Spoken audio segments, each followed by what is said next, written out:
আসমান তো চলে এসেছিল কোজাগরির হোটেলে সবটা বলতে। আসমানের কথা শুনে কোজাগরি খুবই খুশি হয় আর বলে, সত্যি তুমি যে এই চাকরিটা পেয়েছো এটাই আজ আমার গর্ব হচ্ছে ভাবতে।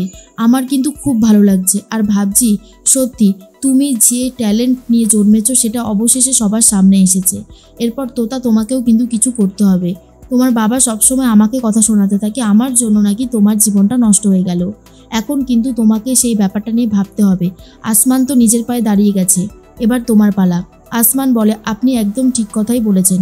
আমি সবসময় তোতাকে এটাই বলেছি আর আজও এটাই বলবো। তোতা এরপর থেকে নিজের কথাই ভাববে।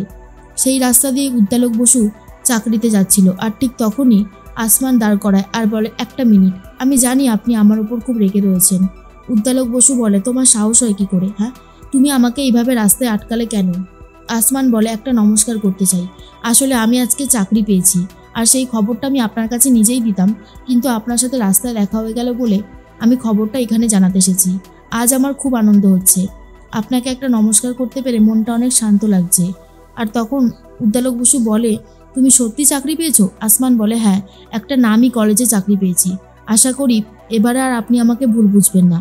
আপনার স্ত্রী আর আপনার মেয়ে যেভাবে আমার ওপর ভরসা দেখিয়েছিল, আশা করি ওদের ভরসাটা এবারে আমি রাখতে পেরেছি। উদ্দালক বসু আর একটা কথা না বলেও চলে যায়। আর তখন আসমান আর তোতাও বাড়ির দিকে রওনা দিয়েছে। কোজাগরি নিজের মতো হোটেলে ব্যস্ত। ঠিক সেই মুহূর্তেই চলে এসেছে ক্লাবের সদস্যরা, যারা কোজাগরিকে এইখানে দোকান তৈরি করার জন্য একটা ব্যবস্থা করে দিয়েছিল। এরপর কোজাগরি বলে, দাদা আপনি এসেছেন, খুব ভালো হয়েছে। আমি আপনার কাছে যেতামও। বলছিলাম দাদা, এই জমিটা যার, সে যদি এই জমিটা বিক্রি করে তাহলে আমাকে বলবেন, আমি এই জমিটা কিনবো। যতই কষ্ট হোক না কেন ধার বাকি করে হলেও কিনবো। তার মধ্যেই তখনই তারা বলে, সম্ভব না। তিনি আমাদেরকে বলেছেন এই জমিটা আপনাকে তাড়াতাড়ি ছেড়ে দিতে হবে 7 দিনের মধ্যেই। কোজাগরি বলে, 7 দিনের মধ্যে আমি কি করে সরবো দাদা?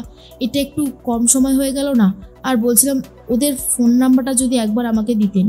কিন্তু টিটোর কথা শুনে ক্লাবের সদস্যরা কোনো রকমের কোনো সাহায্যই করতে চায় না কোজাগরিকে। আর বলে, দেখুন, আপনাকে তো আগেই বলেছিলাম যে এখানে এইভাবে দোকান করা চলবে না, তবুও আপনাকে দিয়েছিলাম, কিন্তু এখন বলছি আপনি 7 দিনের মধ্যে উঠে যাবেন। কাকা দাদু বলে, এই যে মশাই, আপনারা এত থ্রেট করছেন কেন? হ্যাঁ, কোজাগরি বলেছে তো উঠে যাবে, 30টা দিন সময় না দিলে কি করে হবে? কথাটা শোনার পরে গাবলু, ফকির, কাজের মাসি সবাই খুব ভেঙে পড়েছে। কোজাগরি কি করবে বুঝতে পারছে না।